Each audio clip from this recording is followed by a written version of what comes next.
अस्सलाम वालेकुम and welcome to जोर का जोड़। आई होप आप लोग खैरियत से होंगे और अच्छे से अपना ख्याल रख रहे होंगे। Another day another show, but अभी भी मामलात इसी तरह है कि ये जो हॉलीवुड की सस्पेंस मूवी, नहीं आपको कोई सस्पेंस मूवी अब देखने की जरूरत नहीं है, because this cricket has become a Hollywood suspense movie. और सस्पेंस ऐसा है कि पहले था जी बांग्लादेश क्या इंडिया जाएगा नहीं जाएगा, इवेंचुअली बांग्लादेश ने मना कर दिया इंडिया जाने से, स्कॉटलैंड उसकी जगह आ गए, मगर फिर पाकिस्तान क्रिकेट बोर्ड ने कहा कि रुके ज़रा, मतलब हम भी तो पूछें कि आप ऐसे कैसे ज्यादती कर सकते हैं बांग्लादेश क्रिकेट बोर्ड के साथ। एंड मोहसिन नकवी ने जो है वो अपनी गवर्नमेंट के साथ, अपने प्राइम मिनिस्टर के साथ, पाकिस्तान के प्राइम मिनिस्टर के साथ जो है वो मीटिंग सेट की। एंड देन मीटिंग में कल तक सबको इस तरह इंतज़ार था कि कब कुर्रा निकलेगा बाहर और कब पता चलेगा whether Pakistan is participating in T20 और नॉट। वर्ल्ड T20 में पार्टिसिपेशन, फिर एक और अलग डिस्कशन थी कि क्या इंडिया के अगेंस्ट जो मैच है उस पर सिर्फ उसको वॉक ओवर दे दिया जाए और उनको दे दिए जाए वो पॉइंट्स, क्योंकि 3 और मुल्क हैं जिनके खिलाफ आप खेल के जो है वो पॉइंट जमा कर सकते हैं, बट बहुत इफ्स एंड बट्स हैं, बारिश हैं कोलंबो में, बहुत सारे मसले मसाइल हैं। एंड देन एक ऑप्शन एक और था जो कि ख़त पाकिस्तान क्रिकेट बोर्ड ICC को लिख रही है, जिसमें वो ब्लैक बैंड्स पहन के वर्ल्ड कप खेलने की बात कर रहे हैं, या इंडिया के अगेंस्ट जो है वो ब्लैक बैंड्स पहन के एहतजाज रिकॉर्ड करवाएंगे अपना। सो बहुत सारी चीज़ें सामने आई, मगर अभी भी फाइनल डिसीजन सामने नहीं आया। जल्दबाजी में सबने रिपोर्ट कर दिया था कि नहीं जी yes Pakistan is going for the world cup and what not, मगर जब मोहसिन नकवी साहब ने ट्वीट की तो उस पर फिर सब खामोश हो गए, बिकॉज ही सेड अभी भी मामला सेटल नहीं हुआ। सेटल करने को कहा गया है, शहबाज शरीफ साहब ने जो है ये बिल्कुल कहा है कि उसको सेटल किया जाए मामले को, और जो बेहतरी हो, जो पाकिस्तान क्रिकेट के लिए बेहतर हो वो करना चाहिए। मगर फ्राइडे या फिर ये कमिंग फ्राइडे या फिर मंडे नेक्स्ट वीक जो है फाइनल होगा कि whether Pakistan would be participating, would be playing with India. ये सारी चीज़ें अभी सस्पेंस हुई हुई हैं। सो इसी सस्पेंस को हम आगे बढ़ाते हैं और अपने गेस्ट को इंट्रोड्यूस करवाते हैं और उनसे पूछते हैं कि वो कितना इस हॉलीवुड की सस्पेंस मूवी को एंजॉय कर रहे हैं। So with me I have senior sports journalist Shahid Hashmi साहब। शाहिद साहब अस्सलाम वालेकुम and welcome to the show. वालेकुम सलाम समीरा। सो शाहिद साहब ये तो ऐसे ही हो रहा है जैसे रिजल्ट आने वाला होता है आगे बढ़ जाता है, फिर आने वाला होता है फिर आगे बढ़ जाता है। आप बस खोल के रिजल्ट न्यूज़पेपर देख रहे होते हैं कि कब रिजल्ट आएगा कब रिजल्ट आएगा, एंड हम सब सिर्फ इंतजार कर रहे हैं इस वक्त। बिल्कुल ऐसा ही है जैसे आपने इंट्रो में कहा ना कि हॉलीवुड की फिल्म की तरह सस्पेंस चल रहा है। पाकिस्तान ने बांग्लादेश से कहा कि हम आपके दिल में रहते हैं, फिर पाकिस्तान ने कहा कि तेरे बिन, फिर अब नकवी साहब कह रहे हैं कि कल हो ना हो। ये सारी चीज़ें बिल्कुल बॉलीवुड के फिल्म टाइटल्स की तरह हैं और एक तरह से हिला के रख दिया पाकिस्तान ने भारत को भी, ICC को भी उस गैर मुनसिफाना फैसले के खिलाफ जो बांग्लादेश के खिलाफ किया गया। बांग्लादेश के खिलाफ वैलिड रीजन था कि उनके प्लेयरों को, उनकी टीम को, उनके फैंस को, उनके सहाफ़ियों को भारत में सिक्योरिटी खदशात हैं। उन्होंने वैलिड एक रखा बोर्ड के सामने, बोर्ड में कोई भी सामने नहीं आया, लेकिन पाकिस्तान साथ में खड़ा हुआ बांग्लादेश के और पाकिस्तान ने उनके हक में वोट दिया। कहा भी कि ICC के डबल स्टैंडर्ड है। जब आप इस तरह की बात कर रहे हैं कि हमें गलत मिसाल कायम नहीं करना चाहते बांग्लादेश को इजाज़त देके, तो गलत मिसाल तो आप कायम कर चुके हैं। भारत को चैंपियंस ट्रॉफी में पाकिस्तान से बाहर खेलकर इजाज़त देने की कि आपने गवर्नमेंट की इंस्ट्रक्शन पे दिया, तो अब बांग्लादेश को भी गवर्नमेंट की इंस्ट्रक्शन पे दें। तो ये नामुनसिफाना जो फैसला हुआ उसके ऊपर पाकिस्तान खड़ा है। अब मोहसिन नकवी साहब कह रहे हैं ऑल्दो के वाइब्स तो आ रही है कि गवर्नमेंट ये कह रही है कि आप खेलें, लेकिन अंडर प्रोटेस्ट खेलें। बांग्लादेश भारत वाला जो मैच है उसको आखिर वक्त तक उसके कार्ड जो है सीने से लगा के रखें। पाकिस्तान को ये भी देखना होगा कि पहले नीदरलैंड से और USA से पाकिस्तान मैच जीतता है या नहीं जीतता। आया पाकिस्तान के पास 4 पॉइंट्स हैं, वो अफोर्ड कर सकता है कि 2 पॉइंट फॉरफीट करे इंडिया के मैच से। 10 के बाद 10 फरवरी को USA से मैच है, तो 15 फरवरी तक 5 दिन है। उस वक्त तक तो सस्पेंस फैला के रखें। शायद साहब सस्पेंस तो फैला के रखें, बट वाई फॉरफीट, क्यों फॉरफीट करें? क्यों ना हम इस सोच पे जाएं कि हराएं, जीते उनसे अगर जीतेंगे। हमने शाहीन में देखा, हमने पाकिस्तान अंडर 19 में देखा, जिस तरह हमने इंडिया अंडर 19 और इंडिया A टीम को हराया था, सिनेरियो डिफरेंट हो जाता है। फिर ऑब्वियसली आपका परफॉर्मेंस से जो अपर हैंड होता है वो 4 फीट करने से तो अपर हैंड नहीं होगा ना। मैच तो होना चाहिए। जाहिर है पाकिस्तान ने मेंबर्स पार्टिसिपेशन एग्रीमेंट साइन किया है और 2023 में इसकी अपडेट वर्जन आई है मेंबर्स पार्टिसिपेशन एग्रीमेंट की, जिसमें ब्रॉडकास्टर्स का भी एक बड़ा रोल आ गया। ब्रॉडकास्टर ये कहेगा कि आपने $500 मिलियन का हमें नुकसान पहुंचाया है, जिसकी एक वैल्यू होती है पाकिस्तान इंडिया के आईसीसी इवेंट के एक मैच की $500 मिलियन, तो वो सीधा सीधा आईसीसी को कहेगा। आईसीसी वो जो नोटिस होगा वो पाकिस्तान को भेज देगा कि भाई आपकी फंडिंग हम खत्म कर देंगे। ये भी धमकी दे सकते हैं कि आपकी मेंबरशिप सस्पेंड कर दें। तो बहुत सारी चीजें होंगी। पाकिस्तान सामने से ये कहेगा कि हमारी गवर्नमेंट ने हमें मना किया है कि हम भारत से अब कोई मैच ना खेलें किसी भी इवेंट में। तो जब भारत की गवर्नमेंट की बात मानी जा सकती है तो पाकिस्तान की गवर्नमेंट की भी बात मानी जा सकती है। फिर ये लिटिगेशन में केस जाएगा, इसलिए कि ब्रॉडकास्टर कहेगा कि आपने मेंबर पार्टिसिपेशन एग्रीमेंट पे साइन किया हुआ है, हमें तो लॉस हुआ। आईसीसी तो एक मेंबर बोर्ड ऑर्गेनाइजेशन है, उसका ना तो लॉस होता है ना गेन होती है उसको। वो अपने साल का खर्चा लेती है कि जी हमारा ऑपरेशनल कॉस्ट है, बाकी सारे पैसे वो डिस्ट्रीब्यूट कर देती है मेंबर बोर्ड्स में। तो आईसीसी का नुकसान नहीं होगा, ब्रॉडकास्टर का होगा। तो इन टर्न पाकिस्तान को कहेंगे कि जी आप पाकिस्तान इसका कंपनसेशन करें। मतलब एक मजाक बन गया है T20 वर्ल्ड कप, एक इस तरह का मजाक बन गया जिसमें हम क्रिकेट की बिल्कुल भी बात नहीं कर रहे हैं। हम सिर्फ बात कर रहे हैं तो पॉलिटिक्स की बात कर रहे हैं, इधर के खींचातानी की बात कर रहे हैं, उधर के खींचातानी की बात कर रहे हैं। मुल्क अपने स्क्वाड्स पे स्क्वाड्स अनाउंस किए जा रहे हैं। स्कॉटलैंड ने भी इतनी जल्दी दिखाई कि यूं स्कॉटलैंड का नाम आया और 2 दिन बाद स्कॉटलैंड ने अपनी टीम जो है वो सामने रख दी। तैयार बैठे थे, स्कॉटलैंड वाज रेडी, तो वो बिल्कुल तैयार बैठे थे। एग्जैक्टली मतलब बिल्कुल ऐसा लगा कि स्कॉटलैंड जो है वो ऐसा ना हो कि आईसीसी अपना डिसीजन जो है वो वापस ना ले ले, तो हम जल्दी से अपना स्क्वाड अनाउंस करते हैं। अब तो वो टाइम फ्रेम है जिसपे आप दूसरे मुल्कों के स्क्वाड्स को एनालाइज करें। आई नो टीम्स कर रही होंगी, मैनेजमेंट्स कर रही होंगी, बट अदर देन दैट आप सिर्फ इस फियास्को में, आपको नहीं लगता कि बहुत ही आखिर तक ये बात आ गई, ये चीजें पहले जल्दी सेटल हो जानी चाहिए थी? बिल्कुल हो जानी चाहिए थी। सारा किजिया जो है वो शुरू किया बीसीसीआई ने, जब भारतीय गवर्नमेंट ने उन्हें कहा कि हमारी टेंशन है, हमारे हालात सही नहीं है, मुस्तफिजुर रहमान को केकेआर से निकाल दें। तो वो केकेआर से निकालने वाला फैसला आप 7 मार्च के बाद भी अनाउंस कर सकते थे। आप उसके ऊपर बैठ जाते आराम से सुकून से कि ये T20 वर्ल्ड कप खराब होगा, लेकिन शायद हालात इतने खराब हो गए थे भारत और बांग्लादेश के दरमियान के भारतीय क्रिकेट बोर्ड को ये अनाउंस करना पड़ा, और उन्होंने अनाउंस किया और वहीं से एक प्रॉब्लम शुरू हो गया कि आप एक प्लेयर को बांग्लादेश के अगर आप सिक्योरिटी नहीं दे सकते तो फिर पूरी टीम को कैसे देंगे। फिर वाकयात भी हुए वेस्ट बंगाल में। लास्ट थर्सडे एक हिंदू मुसलमान बंगाली को तशद्दुद करके मार दिया गया। फिर आदित्य ठाकरे जो शिवसेना के मुंबई के लीडर हैं, उन्होंने कहा कि जी पाकिस्तान और बांग्लादेश को भारत में नहीं आने देंगे। तो इतने सारे वाकयात हुए कि बांग्लादेश की ऊपरी हुकूमत ने कहा कि नहीं हमारी टीम सेफ नहीं होगी।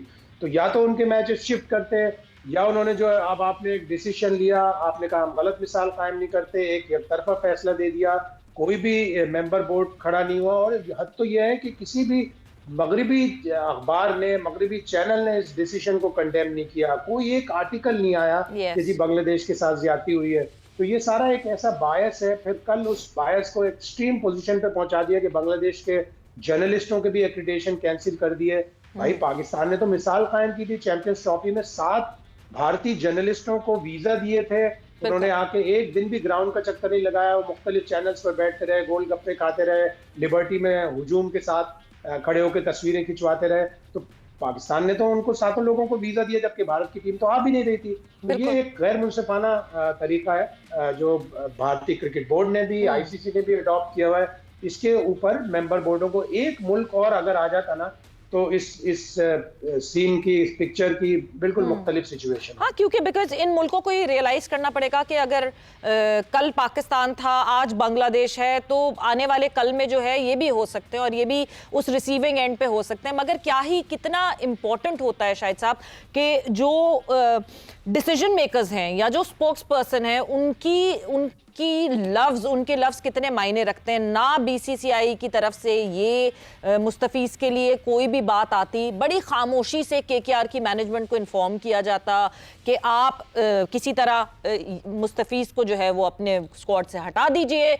एक फ्रेंचाइज और एक प्लेयर के बीच की बात होती, किसी की मदाखलत नहीं होती, बीसीसीआई की तरफ से कुछ ऑफिशियल ना आता और ये सारा मामला ट्रिगर नहीं होता। बिकॉज ये मामला तो पहले से चल रहा था। इंडिया ने बांग्लादेश से सीरीज सीरीज खेलनी थी, एक दफा उस सीरीज को पोस्टपोन किया, दूसरी दफा उस सीरीज को पोस्टपोन किया, तब तक भी वो मामला ट्रिगर नहीं हुआ। बांग्लादेश ने अपने प्लेयर्स को आईपीएल के ऑक्शन में भेजा, तब तक भी वो मामला ट्रिगर नहीं हुआ। मगर जब बीसीसीआई की तरफ से एक ऑफिशियल बयान आ जाता है, तब ये मामला जो है वो ट्रिगर हुआ। तो इसको बहुत अच्छे तरीके से हैंडल करना चाहिए था। एडमिनिस्ट्रेशन कभी कभार समझदार इतनी होनी चाहिए कि वो सिनेरियो को लॉन्ग टर्म में देख सके।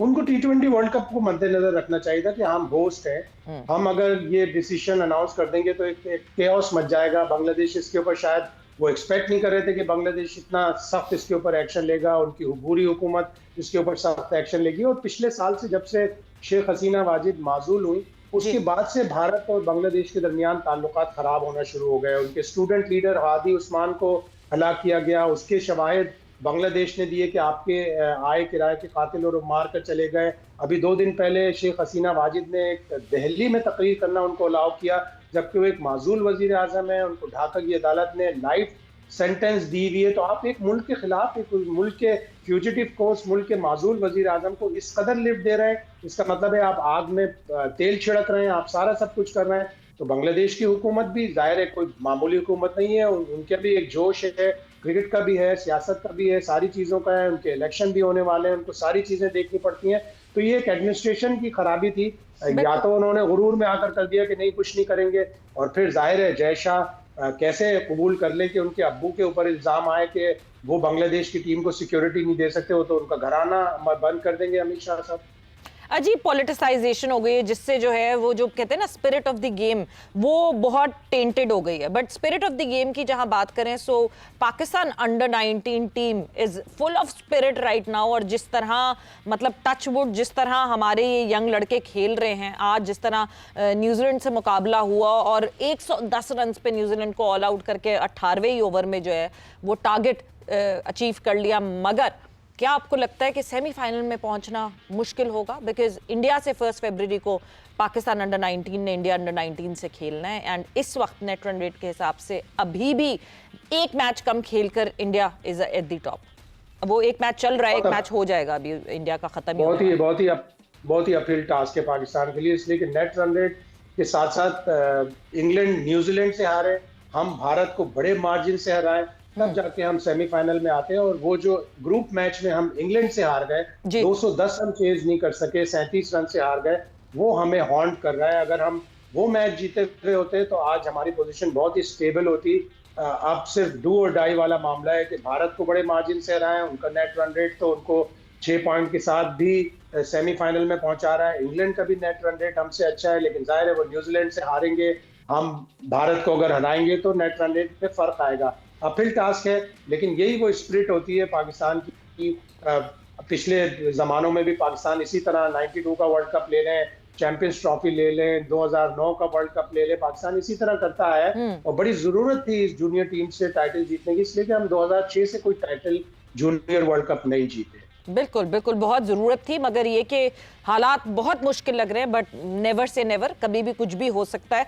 But looking at Sameer Minhaj, Shahid साहब जिससे मैं समीर मिन्हाज की बात कर रही हूँ, सब कह रहे हैं कि PSL 11 के ऑक्शन में आपको बड़े दामों में जाता हुआ दिखेगा समीर मिन्हाज। उनके लिए फ़ायदा हो गया कि इस दफ़ा ऑक्शन होगा और ड्राफ्ट नहीं होगा, वरना ये इमर्जिंग कैटेगरी में आपको दिखता है। बिल्कुल ऐसा ही है, लेकिन जितनी भी फ्रेंचाइज हैं 8 की 8, वहाँ पे बड़े दिमाग बैठे हैं जो टीम सेलेक्ट करते हैं, हेड कोचेज हैं, उनके CEO हैं, उनके स्काउटिंग वाले लोग हैं। समीर मिन्हाज को अभी क्वालिटी बॉलिंग का, अभी सीनियर बॉलिंग का सामना करना है, उसको अपने आप को प्रूव करना है, उसको अभी डिफेंसिव गेम खेलना ही नहीं आ रहा, अभी वो सिर्फ और सिर्फ हिटिंग पे जा रहा है। 1-2 मैच में जब वो नाकाम हुआ तो पता चला कि जब क्वालिटी बॉलिंग आएगी तो उसको थोड़ा सा ट्रबल होगा। He is a fantastic talent, लेकिन उसको 1 साल के लिए उसका दिमाग ना खराब करे, उसके जमीन पर ही रखने दें कदम, उसको करोड़ों में ना खरीदें, इसलिए कि वो बच्चा फिर एक दफा अगर खुदा ना खास्ता आगे पीछे हुआ तो फिर उसकी रिकवरी मुश्किल होगी। आज मैं डोमेस्टिक क्रिकेट का एक मैच देख रहा था SNGPL और KRL के दरमियान, और मिसबा मेरे साथ बैठे थे, मुस्तकिल वो क्रिटिसाइज कर रहे थे। 199 पे आउट हो गए SNGPL की टीम, सीधी सीधी विकेट थी, लेकिन हर आदमी मार रहा है, हर आदमी सीधा फील्डर के हाथों में कैच देके आ रहा है। तो वो काफी नाराज थे कि पाकिस्तान की जो यंग टैलेंट है इसका मुस्तकबिल मुझे बड़ा खराब नजर आ रहा है कि इनकी डिफेंसिव क्रिकेट ही नहीं है। तो अगर इस तरह हमने खुदा न खास्ता समीर को खराब कर दिया तो फिर ये प्रॉब्लम होगा। अभी उसको हम जमीन पर ही कदम रखने दें। 2 करोड़ या 4 करोड़ या 6 करोड़ की बात ना करें, उसे आराम से सुकून से एक कोई फ्रेंचाइज ले हो, डेफिनेटली उसके ऊपर सारे ऑक्शन के ऊपर भागेंगे, दौड़ेंगे, लेकिन अच्छे दिमाग ये सोचेंगे कि नहीं, अभी इस बच्चे को क्वालिटी बॉलिंग फेस करनी। शायद साहब, आपको नहीं लगता कि हम जब इन लड़कों की बात करते हैं, ये जो यंगस्टर्स हैं जो इस तरह परफॉर्मेंसेस भी दे रहे हैं, इनको प्रोटेक्ट करना पाकिस्तान क्रिकेट बोर्ड का काम है, and Pakistan cricket board should protect them, और जितना ज्यादा से ज्यादा T20 से दूर रख सकें, और जितना ज्यादा ऑब्वियसली T20 के साथ साथ जो जिस तरह की मोनेटाइजेशन होती है, एक दफा वो कहते हैं ना, एक दफा लत लगने की बात होती है कि अगर आप इस शॉर्टर फॉर्मेट में इतना कमा रहे होते हैं तो फिर जनरली एज ह्यूमन नेचर इंसान सोचता है कि क्यों हम ज्यादा मेहनत करके कम कमाएं, हम कम मेहनत करके ज्यादा क्यों ना कमा लें। तो क्या पाकिस्तान क्रिकेट बोर्ड को कोई एक ऐसा प्लान जरूर बनाना चाहिए जिसपे इन लड़कों को प्रोटेक्ट किया जा सके? बिल्कुल बनाना चाहिए, बहुत ही अच्छी बात की आपने। और कुछ 50 के करीब रेड बॉल के क्रिकेटर्स जिन्होंने कायद-ए-आज़म ट्रॉफी में अच्छे रन किए हों, उनको लेके आए। कुछ प्लेयर्स इसमें ऐसे होते हैं जैसे शामिल हुसैन है, जैसे साद बेग है, ये व्हाइट बॉल रेड बॉल दोनों अच्छी क्रिकेट खेलते हैं, लेकिन कुछ प्लेयर ऐसे होंगे जो सिर्फ रेड बॉल के होंगे, जैसे शाहजेब हसन है, जैसे आपका अजान उवैस है, जैसे साद खान है। ये प्लेयरों को आप अलग रख लें, इन प्लेयरों को आप अलग से स्टाइपेंड दें कि भाई तुमने T20 क्रिकेट अभी नहीं खेलनी 4-5 साल, इसलिए कि हमें टेस्ट में भी प्रॉब्लम हो रहा है। टेस्ट में भी हमारे पास ऐसे प्लेयर नहीं है। हम वेस्ट इंडीज से रेड़ा पिच पे, स्पिन पिच पे एक टेस्ट तो जीत जाते हैं, अगला टेस्ट हार जाते हैं। हम इसी तरह साउथ अफ्रीका से एक टेस्ट मैच तो जीत जाते हैं, अगला टेस्ट मैच हार जाते हैं। तो हमें अपनी अगर रेड बॉल क्रिकेट को इम्प्रूव करना है तो हमें 40 से 50 प्लेयर अपने कायद-ए-आज़म ट्रॉफी के बॉलर्स भी, बैट्समैन भी रेड बॉल के लिए बिल्कुल अलग रखने पड़ेंगे। और बच्चों को ये एहसास ना हो कि हम T20 से महरूम हो रहे हैं, तो उनको इतने पैसे दिए जाएं कि वो रेड बॉल ही पर ही इक्तिफा करें। बिल्कुल, और फोकस करें रेड बॉल पर, ये बहुत ही जरूरी है, उनकी डेवलपमेंट के लिए बहुत ही जरूरी है। बट विद दैट, शायद साहब, जाते जाते बस एक कमेंट मैं आपसे जरूर जानना चाहूंगी, बिकॉज ये जो सारा फियास्को जिससे हमने पूरी डिस्कशन शुरू की थी, आप ये कहते हैं कि पाकिस्तान जाए, वर्ल्ड T20 में खेले, और इंडिया से खेलने वाली जो अभी तक का डिसीजन है उसको तुरुप के पत्ते की तरह छुपा के रखें। बिल्कुल ऐसा ही है, तुरुप के पत्ते के साथ छुपा के रखे। हमें नेदरलैंड और यूएसए से भी बहुत डर लग रहा है, तो उन दोनों को हराने के बाद फिर कोई फैसला किया जाए। और जाहिर है उसमें आपको गवर्नमेंट क्लियरेंस चाहिए होगी, गवर्नमेंट की एक वो चाहिए होगी कि जी एडवाइस दे हमारी गवर्नमेंट की कि अब हमने इंडिया से नहीं खेलना। बिल्कुल जी, डर तो वाकई लग रहा है, बिकॉज यूएस के साथ हम पहले भी एक दफा हार चुके हैं। बट थोड़ी सी जरा तसल्ली होती है कि हाँ जी, श्रीलंकन कंडीशंस में शायद we would be better than them, and I hope कि we stay better than them. But thank you Shahid sahab, बहुत बहुत शुक्रिया फॉर योर टाइम। जोड़ का यहाँ पे खत्म हो गया है। Savera Pasha signing off, take care, bye bye, अल्लाह हाफ़िज़।